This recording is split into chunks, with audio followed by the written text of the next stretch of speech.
আজকে অ্যাকচুয়ালি দুর্গাপুজো নিয়ে একটা কোঅর্ডিনেশন মিটিং ছিল।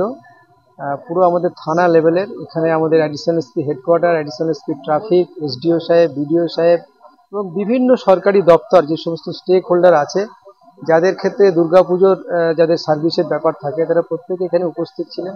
ইলেকট্রিসিটি থেকে আরম্ভ করে, ফায়ার ব্রিগেড থেকে আরম্ভ করে, বিভিন্ন দপ্তর, মিউনিসিপ্যালিটি থেকে আরম্ভ করে সবাই এখানে ছিলেন।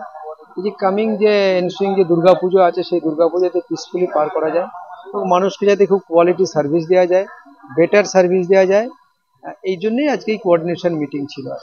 আমরা দেখুন, আমাদের জেলা পুলিশের যে পুলিশ সুপার মাননীয় এসপি স্যার, তিনি নির্দেশই রয়েছেন যে আমাদের সব থেকে মানে বেস্ট সার্ভিসটা আমাদের দুর্গাপুজোর জন্য আমরা অপেক্ষা করছি দেওয়ার জন্য মানুষকে।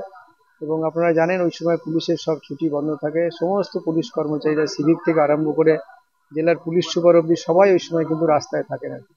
তো আমরা খুব মানে আশা করছি যে আমরা খুব ভালো এবং কোয়ালিটি সার্ভিস। সবাইকে শুভেচ্ছা জানাচ্ছি, সমস্ত আমাদের নগরবাসী এবং পুরো বহরমপুর এলাকার যত মানুষজন আছে, আমরা শারদীয়ার অগ্রিম শুভেচ্ছা জানাচ্ছি। তারা সব প্রত্যেকে ভালো থাকে, সুস্থ থাকে। বাংলা টুডে নাও।